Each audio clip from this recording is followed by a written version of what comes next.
Welcome to the Metaphorosis magazine podcast, your home for beautifully made speculative fiction. The magazine is edited by B. Morris Allen, and I'm your host, Matt Gomez. This week's story is The Waves in Which We Drown by Rubella Dithers.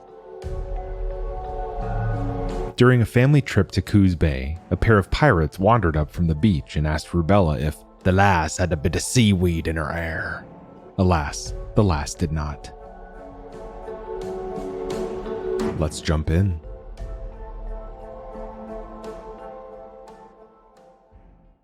June 8th, 2189. I'm afraid of space. That's why you're up there and I'm down here, sitting on a dune with a broken nose and a split lip, stabbing a shuttle into my hand while I try to repair the net I dropped on a reef last week. We don't even have any spare rope. I have to scavenge what I can off of even worse nets. The fibers are all rotting and falling apart on me. It would be easier to get through this if you were here. Stupid of me to think friends forever implied being together in some capacity. It's easy to ignore the pain in my hand. I feel like giving up and just sewing the loose edges of this net together, but I know what your dad would say. You half-assed it as usual. This is your last chance. You should be grateful. What else do you have? You failed the first time, dropped out the second time. This is your only chance. Be grateful. The worst thing is you don't even write. It's like you want to forget this place. Like you want to forget us. Like when you swore that as soon as you left this town you'd never eat fish again. As if that amalgamated goop they pump into you isn't pasted together with carrageenan and anchovies and bonito. I don't blame you. I want to leave too. It didn't work out as well for me, did it? Because now I'm stuck here with a bunch of old people and kids, and everyone in between is dead or gone. Can you believe your parents still buy into the line that we're doing something vital with our duct tape trawlers and broken nets? Like we can't see the state's big commercial ships sitting on the horizon, picking up every fish that so much as waves a fin in their direction? Half the town works on them as it is, and our own catches keep getting smaller. Listening to your parents cheering when another supply shuttle is launched makes my skin crawl. While I'm on forced shore leave, I also get to watch over Nyla. Did you forget about your real sister too? We don't have a shovel for her, so she's digging with her hands. We've been out here since before dawn, and she's barely got half a bucket of clams. After this, I'm supposed to tutor her, since the school server went down again. I'm going to give up on fixing the net for today and help Nyla with the clams. I don't have anything else to say, so I'll sign off. I miss you, and I hate you, and I really, really wish you'd get back to me.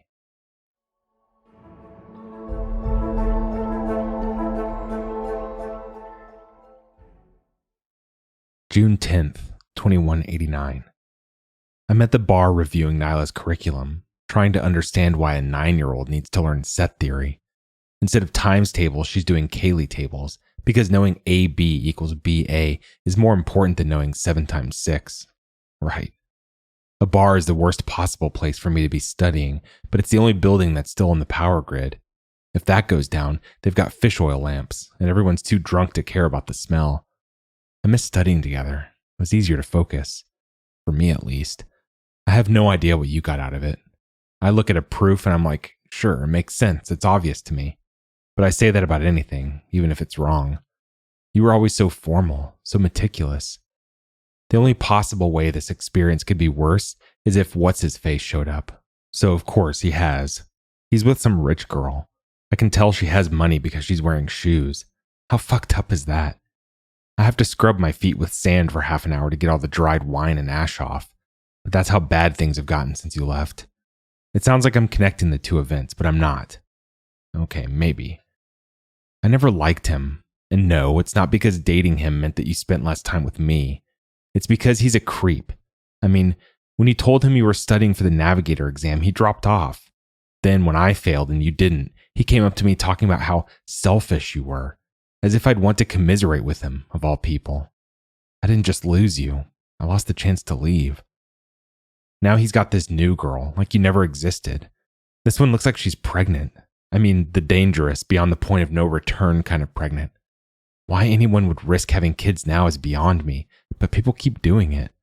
Do they think they'll get on a generation ship? Do they think there's still room? Who needs fishers in space? I fixed the rope situation.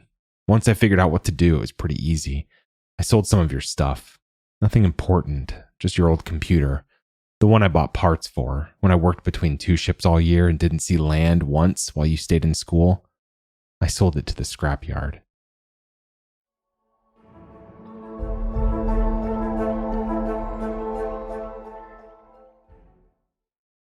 June 16th, 2189. The ping timed out for the last few messages I sent. Either the SAT relay is down or you're still ignoring me. We both know which is more likely. Your dad took the crew out and left me behind. Took the new net with him, though. Since there was nothing else for me to do, I was thinking about taking the entrance exam again. I'm not past the cutoff age, yet. Nyla wants to take it after she finishes the standard curriculum in a few years. I think she'll do fine. She's a lot like you. The problem is, your parents can't afford the textbooks. I could try to teach her myself, but it's not like I'm doing a great job now. I don't even know if I'll be around long enough. I could pirate the books if I hadn't scrapped your old computer for a net, and if we had internet access. I might turn into a real pirate if I can't figure out what to do with myself. I'd be robbing other poor people, though, so probably not. If you pass by one of those non-responsive satellites, do me a solid and hack it so we get free access in town.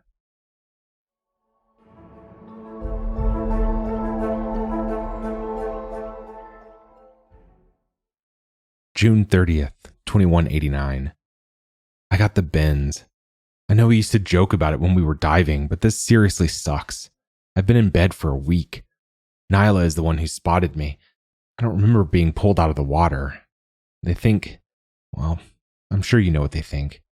If someone else went out alone on a banged-up fiberglass dinghy without the sense to even tie a line to herself, I'd think the same thing. I just wanted to try diving again. Remember how we used to free dive every day after school, jumping off that big sea stack in the cove? I haven't gone since you've left, and I pushed myself too far, that's all. And I'm paying for it. Everything hurts. There's this deep, frightening ache throughout my arms and legs. When I told the nurse about it, she just upped the oxygen intake. Nyla keeps checking on me. It's sweet, but kind of annoying. I hate that she saw me like that. Like this. I think she thinks it's her fault, that she should have been watching me closer. I'm supposed to be the one looking out for her. She treats me like your replacement. I'm not. I can't be the kind of big sister you were. I'm glad I'm an only child. What a shitty role model I would have been. When I was down there, in the water, I could pretend I was with you. I could pretend that I wasn't afraid to drift through space just above Earth, from where you look down on the rest of us through the hazy veil of atmosphere, falling weightless through that ambivalent medium, the vast and unknowable water that siphons heat and deadens sound, sustained the illusion. I felt terribly alone. My chest seized. I wanted to claw my way back to the surface, but I forced myself down. I needed to be deeper.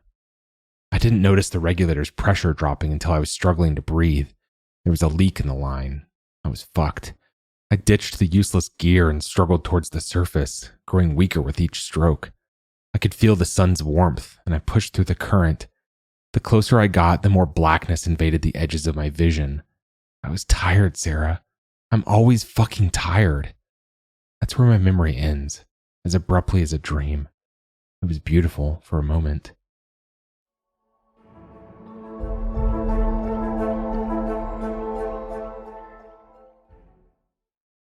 July 10th, 2189.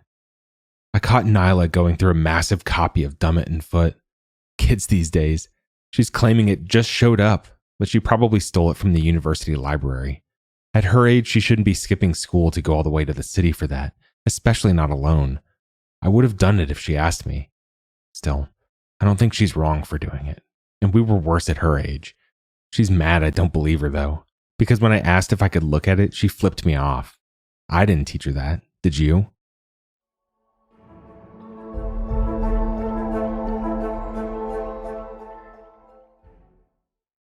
August 22nd, 2189. Your dad still won't let me on the boat. In fact, he's told everyone else in town not to give me work, period. I spent a few days walking up the coast to see if anyone would hire me. It was a bad idea. At the first group of shacks I approached, an old auntie came out to shoo me away. Her hands were splotchy pink and shaking. I could see through the door she came out of. Inside, there was another thin woman holding a twisted child who screamed like a pig being slaughtered. Someone saw me looking and slammed the door shut, but I could still hear the kid. I walked down to the little cove they fished in. The waves were lethargic, lapping fetid red foam onto the shore. The farther north I went, the worse it got. I went home thinking about clam digging. The problem is everyone's got their kids doing it these days. Even old folks are out there. They're pulling clams out of the sand faster than they can breed. It took me a while to figure out, but I finally realized what I could do to make money. Salt. I'm a salt woman now. I can't say I came up with the idea on my own. I heard the packing house was having trouble getting shipments. It's only a matter of time before other people in town get the same idea. It's not exactly novel. I borrowed a few sheets from your room. I hope you don't mind. I can't afford to keep a fire burning all day, so after I boil off most of the water, I spread the salt over the sheets to dry the rest of the way. Your mom talked to me about paying rent. Your dad must have asked her to. I don't think she cares. The original deal was I would work for your dad while staying there, which I did, for years. Of course he'd make me work, not pay me, and then charge me room and board. Honestly, I don't blame them. Nyla says she wants to accelerate her curriculum. I told her not to overwork herself and she rolled her eyes. I think she's sick of fish.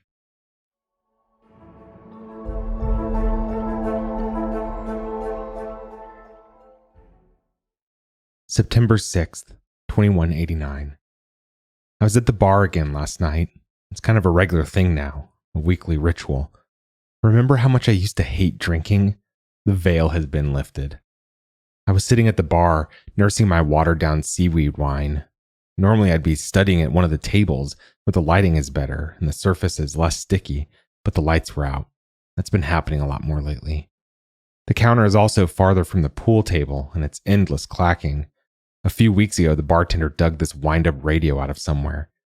I didn't know what it was at first, and now I'm obsessed with the thing. We take turns cranking it.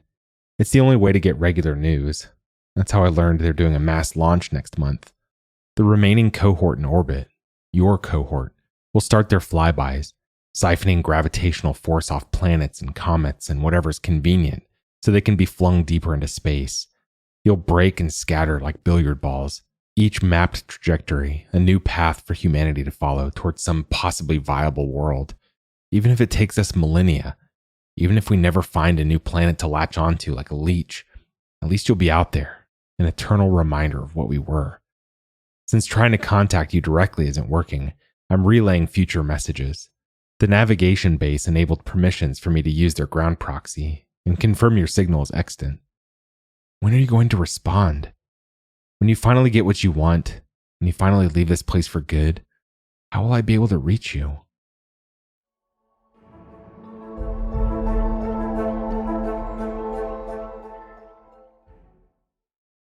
September 15th, 2189. This is a rude question. You're probably not in any shape to answer it. What's it like to lose your autonomy?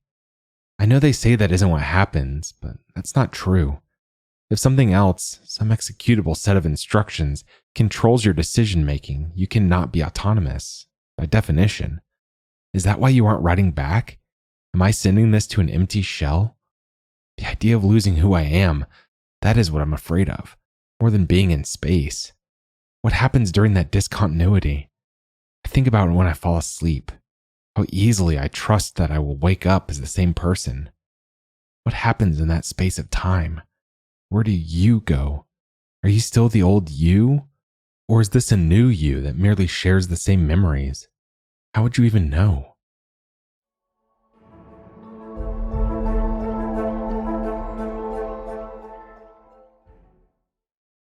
October 24th, 2189. I have achieved a new low. Some people in town got together and set up a bigger salt operation. They've got an entire field for evaporating the water, huge piles of salt raked up. The packing house isn't buying from me anymore. Since I can't pay him, your dad kicked me out of the house. I'm sleeping on the beach, living off of ice plants, kelp, and whatever else washes up, like that dead sea nettle I've been eyeing all day. I still carry a lighter, though you're not around to borrow it, and if you were, there's no fuel for it anyway. I'm trying to start a fire with some driftwood, but most of the pieces I find are still wet.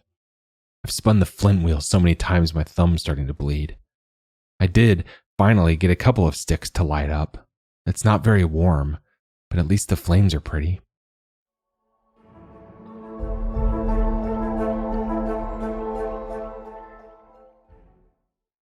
November 20th, 2189. Nyla turned 10. When that was us, we thought it was a big deal. Double digits and all that. It was significant. Nyla wasn't that excited. The bar radio has been less reliable lately. Some of the usual bands we pick up are garbled. I took Nyla with me for her birthday, figuring she'd enjoy the novelty of it. Not that a bar is the best place for a kid, but it's not like we've got anything else around here. We were able to hear a few pieces of news, nothing interesting to a child, but she seemed happy enough. Whenever the sound cut out or was jumbled, I pretended it was an encrypted message from you. I told her that you said how much you miss her, how grown up she is now. It made her day.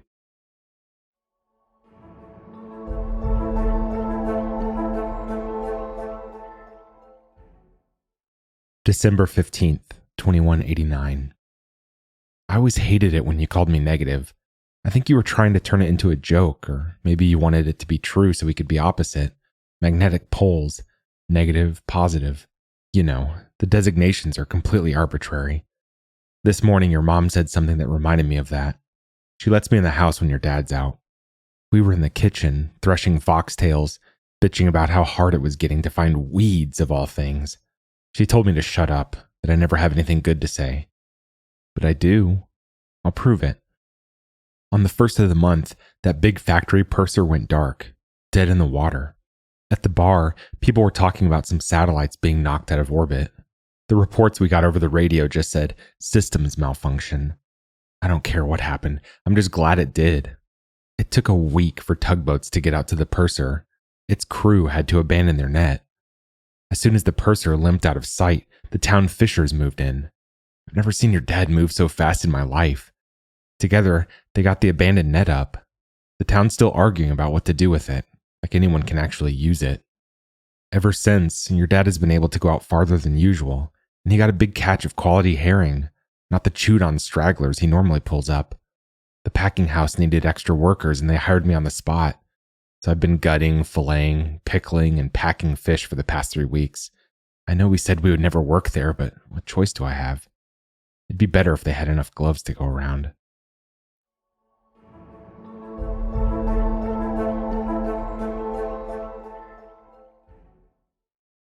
December 16th, 2189.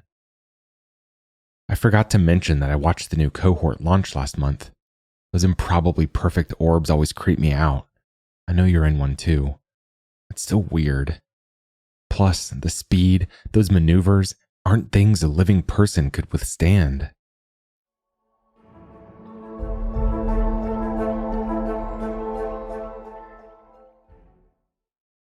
January 1st, 2190.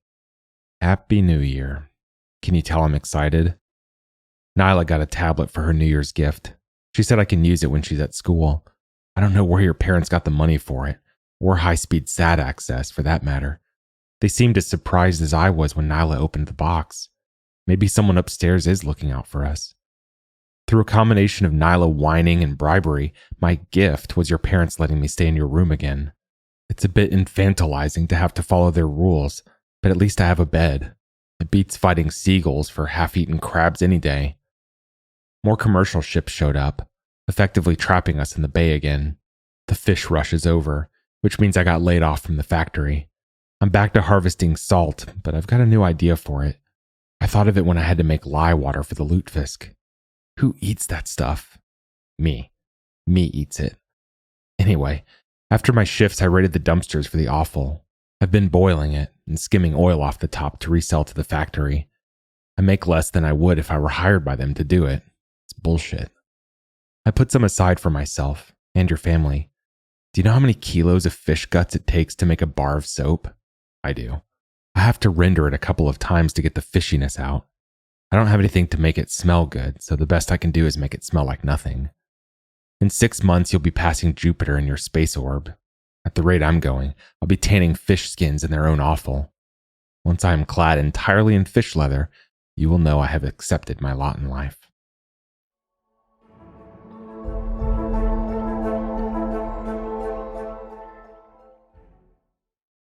February 13th, 2190. Every time I see a matrix, I think my brain dies a little. I'm on Jordan decomposition. It's a nightmare. There's no practical use for it. A computer can crunch linear equations faster than I could put them in normal form. A computer doesn't need to change the base first. Programming exists. Why should we have to learn something that a calculator can do? Whoever decides what material goes on the math exam is forever on my shit list. I know what you'd say. You'd say it helps create convenient neural pathways to implement said programs, if one so chooses. A place where memory can be stored. To exploit what we have that a computer lacks: consciousness, agency, choice. I don't care how many organic parts they replace. The human brain is not a computer. It shouldn't be treated like one. You're still a person. You're still in there somewhere, right? I have money saved up for the exam. The way it ended for me last time was embarrassing. I freaked out during the first round of injections. I only got half the shots and felt like shit for weeks after, like I was going through withdrawal. Next time they'll probably sedate me and keep going, if I get in. I don't know. I mean, there aren't that many able-bodied adults anymore. I'm a bigger help than your parents want to admit. And what about Nyla? It's not all about me.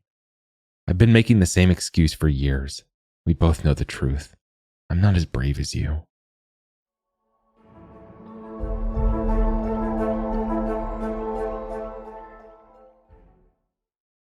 March 22nd, 2190.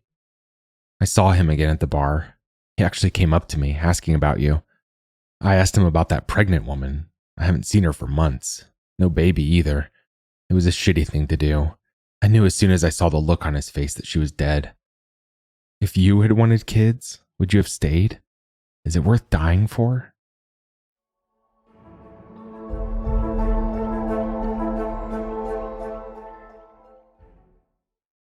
April 21st, 2190.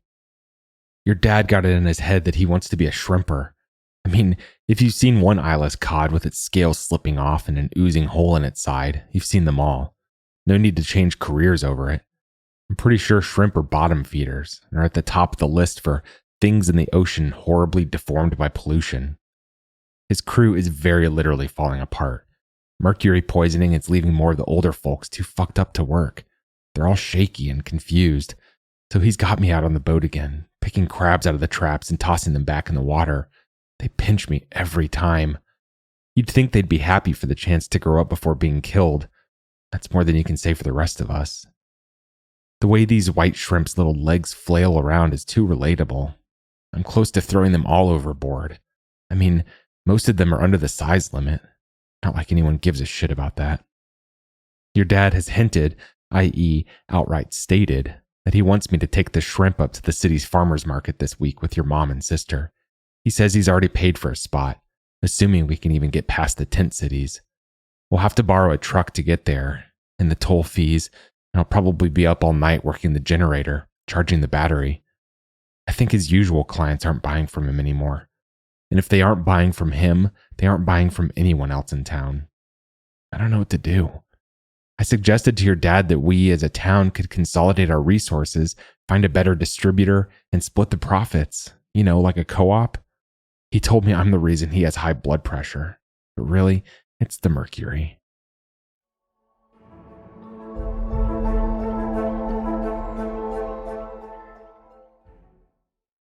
June 3rd, 2190. Well, Sarah, a funny thing happened. The commercial fishing ships went down again last month. 3 at once. We were packing up for another drive to the market when it happened. Feds came through town a few days later, interrogating anyone who might have a motive. So, like, everyone. I'm surprised they didn't leave as soon as they took a look at how run down we all are.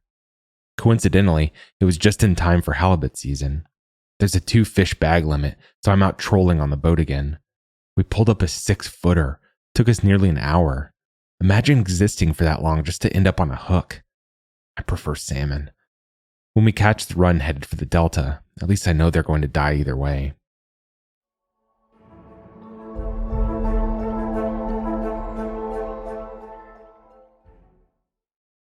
July 16th, 2190. I'm reviewing complex analysis, which is a relief. I found your copy of Alfor's. I'm surprised your parents didn't sell it. The cover's faded to gray and the pages are all soft along the edges. After this, it's all modular forms and L functions. I'm doing fine, I guess, at least with respect to the exam. Pretty confident. I got a copy of the official review material. The core content hasn't changed, so I'm not worried. About the exam, at least. Your cohort's final flyby of Earth is coming up. Then you'll be swinging past Jupiter, Neptune, hurtling back to the sun, glancing off it, and getting the hell out of here. A human couldn't stand the acceleration. And you will reach a point when and where time stands still. You'll leave the galaxy in the time it takes to translate thought to action. What I'm saying is, if you're planning to get back to me, do it soon. In a few months, you'll be 20,000 years too late.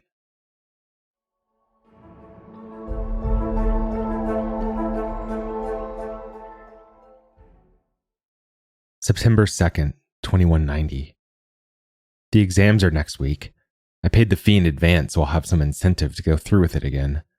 I hate finishing early, then reviewing my answers, then reviewing it again, then just sitting there doing nothing until time is out. I just want to get it over with. Your sister's excited for me. Does she know what happens to us? Not that ambassador to the universe, next stage of humanity bullshit, but what they actually physically do to navigators? Maybe she doesn't. She was only 6 when you left. I don't know if I should tell her. People like us don't have many choices. That's how they reel us in, give us the opportunity to become more than what we are. If I tell her the truth, she might not go through with it. Maybe that's the best life for her. Maybe she will be too afraid of that choice, like me. And look at me. What kind of life is this? I have no dreams, no goals. My only friend isn't capable of verbal communication and is on the other side of the solar system. Is this the kind of future Nyla would want for herself? I keep sending these, hoping you'll actually say something. Instead, I get these enticing little hints that I'm half convinced are just in my head. Just talk to me, please. I have no one else.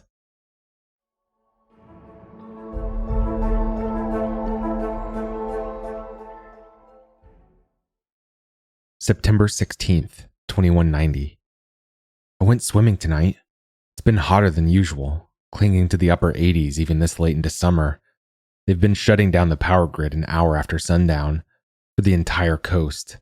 We're all using fish oil lamps. The beach is the only place I can get fresh air.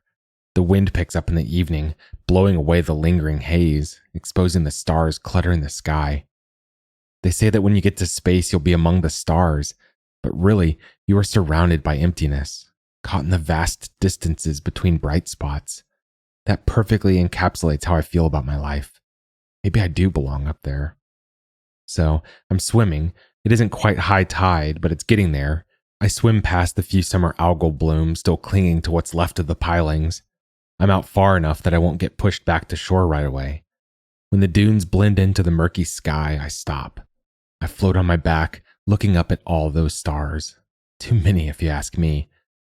The waves are gentle, as you might remember, and they pass under me. There are a few boats out, not many, too far away for me to care. I'm trying not to think about the exam tomorrow. This time it feels inevitable, irrevocable. Me, ocean, stars, obsessive thinking.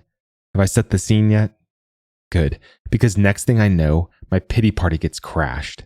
I hear something big slam the water, and it sends a huge wave over me. I flip over and swim under it, coming up to face the direction of the sound. I push wet hair out of my eyes, but I still can't see it.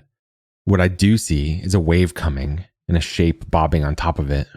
I swim for it fast, muscles burning, spitting out salt water. After a few minutes, when my arm comes down for another stroke, it hits something firm. I hit it again, and with a dull thud, it yields under my fist. It's enticingly warm. Somehow its surface is bending light, reflecting, refracting. I don't know. And I suddenly hope the physics portion doesn't include optics. I swim around the object and start pushing it toward shore. It is disturbingly light. I attribute this to the relative density of the salt water. I get to shore and roll it through the sand above the tide line. Since it rolls, I know it's spherical, and I feel a heavy sense of dread with that realization. I still can't see it that well, amid the confusion of sand and stars, but my hands tell me it's there, 2 meters in diameter. I don't want to touch it again. It terrifies and disgusts me. But what if? I keep my hands on it. I feel its warmth, the way the surface feels like skin, and nausea swells over me. I think about how humans are homeomorphic to this fear. You would say a torus, to be pedantic. I'd counter with in torus, to be worse. It depends on how many holes there are. I think of more stupid old arguments we had, trying to detach myself from the hands exploring this thing. I trigger something, or it reacts to me in some way, because light flashes across its surface like an asterisk, leaving some clear fluid defining the shape. It abruptly splits along these lines with a wet sucking sound, opening like a lotus, and the liquid oozes thickly over my bare feet. I squint against the light, but it only continues for a moment. Then it dulls, dies. My eyes start to readjust to starlight. I move in close, any caution I had erased. I always thought it would smell bad inside these things, but there is no smell at all, and that's worse. Vision restored, I see long hair, a rounded face, lips slightly parted, an upturned nose swaddled in dusk. And then I see all these things together, and my heart cracks because it isn't you. It's some other girl, naked and curled like a fetus in her womb, asleep. Her spine has been replaced with a bundle of impossibly thin strands of glass that shimmer with rainbows, even in this distant light. Her body is prosthetic. Mind and body are fundamentally the same. When they tried to entirely eliminate the latter, integration simply did not work. I know this much. And though human brains are not constructed to last forever, the silicone will last hundreds of years. You can synthesize it. These new parts of you can be replaced. My next thought is to cover her. I believe there is no true her to mind, but if it were you, I would want you covered, against the cold wind coming off the water, against invasive eyes. Maybe it's a stupid thing to care about. My shirt is drenched with salt water, but it's the best I can do, so I peel it off. I step closer between the pedals of her ship and lay my shirt across her, and then I go for help. Within the hour, a team arrives, cordons off the entire beach. One of the helmeted workers in dark rippling layers of complex polymers looks for a moment at the shirt I've left on her. They leave and return with a silvery safety blanket to replace it. The questions they ask leave me unsettled, and they grow disturbed with my answers. If this were some simple error, an accident, they wouldn't need to ask anything at all. They ultimately decide I have nothing to do with this. I did the right thing by bringing her to shore. I climb up the dunes to go home, to your home. I take one last look as they guide the pedals gently back into place. It's for her own good. Now I'm home, failing to sleep. My thoughts keep jumping to her face, looking as if she were about to cry, forever locked in that expression. The exam is in a few short hours. It was a violation, touching that sphere, that ship, touching her.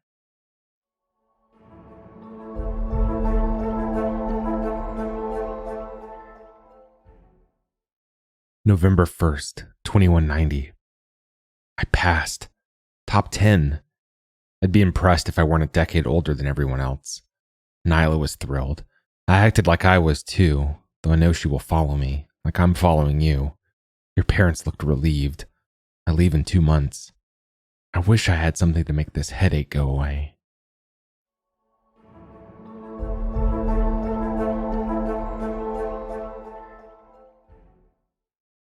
December 31st, 2190. This is the last New Year I will celebrate. No gifts this time, just food, the things we never have. Gritty bread, a few withered tangerines, desalinated water without the aftertaste of iodine. Your mom managed to find chicken somewhere, or at least something that tastes enough like it for us. There's nothing left for me here. There's no reason for me to feel so sad.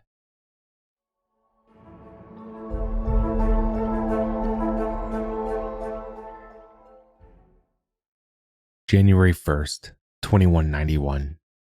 I'm standing in front of the house. I didn't bother waking up anyone to say goodbye. The small pile of battered textbooks I've left for Nyla says it all. The power is still off this early in the morning, so it's pitch black. I barely notice the white van pulling up. The headlights make it stand out, make it more obvious how the mist clings to everything. Someone comes out wearing a white hazard suit, white helmet, and an impenetrable silver visor. They don't dare breathe the same toxic air as us pores. I take a deep breath, testing the air.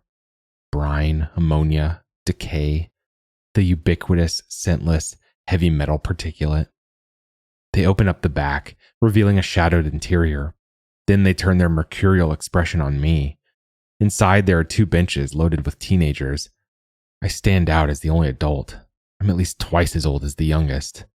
I look at these children and think neuroplasticity. I take the end of the bench closest to the driver, who is distorted by a thick pane of fluted plastic. The air has an odd metallic tang to it. The girl sitting across from me bounces minutely in her seat. She keeps leaning forward, stealing glances at everyone else in the faint light. The van starts, and we're all clutching the benches so we don't go flying. After half an hour, I can't take the loaded silence, so I tap on the plastic.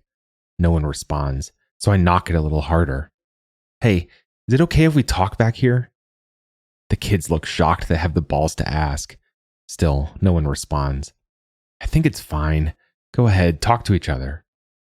As if they'd been waiting for my permission, they all start babbling. After a few hours, as the conversation rises and falls, things quiet as the van slows, stops, and lets on another kid. We bump along, increasingly nauseated. No one talks to me, though they keep looking at me. I cross my arms over my chest and pretend I'm comfortable. Indeterminable hours later, the van slows, and we hear the rattle of a gate being pulled back. We rumble forward, tilting down into a tunnel. The van brightens intermittently. The air becomes dry and stale. There's no talking now. The van shudders to its final halt. The back opens to 2 more people in haz suits. Behind them, the cement tunnel curves up into darkness. We are quickly escorted into an empty room bathed in a cold, clinical light. They take us into an adjacent room, one by one. No one returns. I go last.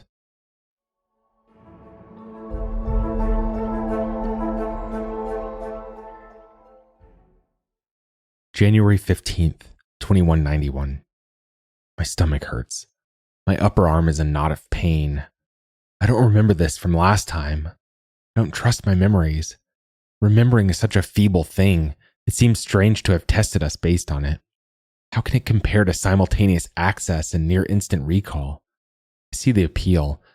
What I have now feels fragmented and lossy. Still, what is a person if not their memories? It's hard to think when I feel this bad. I don't know how I managed it before. I think the injections are meant to break us down in more than one way.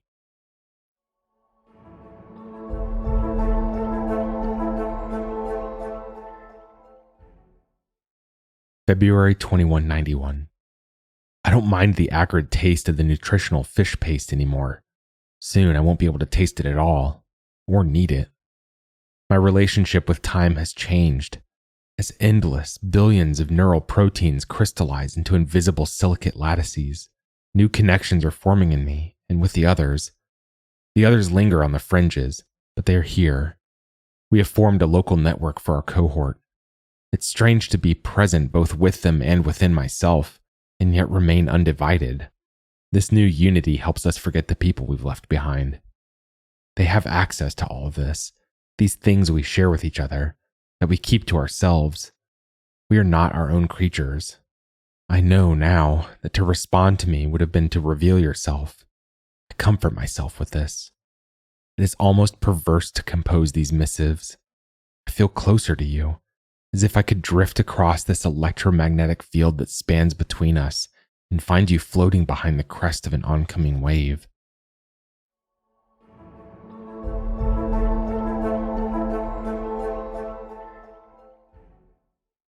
November 2191. We who are left are now fully encased in our sacks, our albumin, and I note with disinterest the titanium mesh beginning to coalesce about me.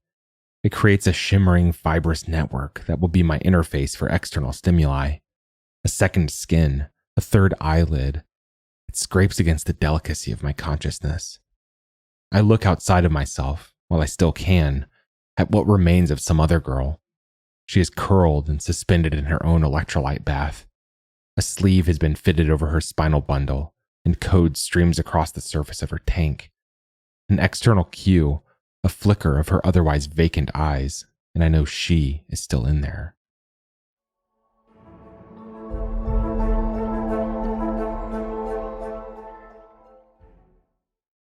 $21.92. I thought the question I asked you was one I'd be able to answer myself at some point. Are you the same? Am I? How much control over myself could I have when all these pieces of me have been co-opted? The me now and the me then seem as different as the me at 29 and the me at 19. The changes were imperceptible. I feel like I'm the same person, but I suspect I'm not. I don't think I'll ever know.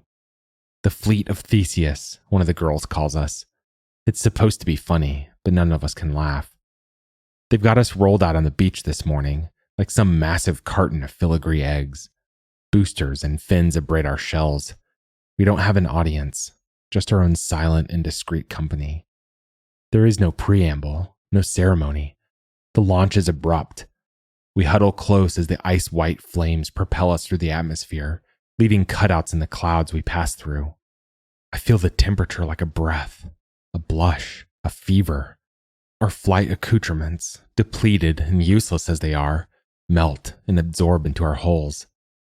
I feel the first wave of unabated radiation splash across me, converted into electricity that courses through me. I expect the fear to come, choking me back down to earth, but it doesn't. They said I would feel starlight on my skin. All I feel is sick.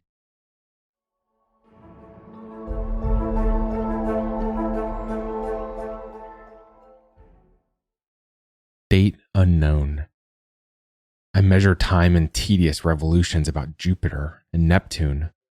They have me on a course, cosine pi over 24, 0.17 sine pi over 6, negative 0.28 sine pi over 6, 1.63 sine pi over 6, rotated from your initial trajectory. I adjusted it to theta equals pi over 3. Asteroid 577-2156, Aglaoni, will aid in correcting this to your vector in 13,268 light years. I guess those fucking matrices were useful after all. One more passive Jupiter, then the sun. I'll greedily store her gamma rays and X-rays. Then I'll be riding your wake, deeper into space. I'll be there soon. I'm right behind you. That was The Waves in Which We Drown by Rubella Dithers. Thanks for listening.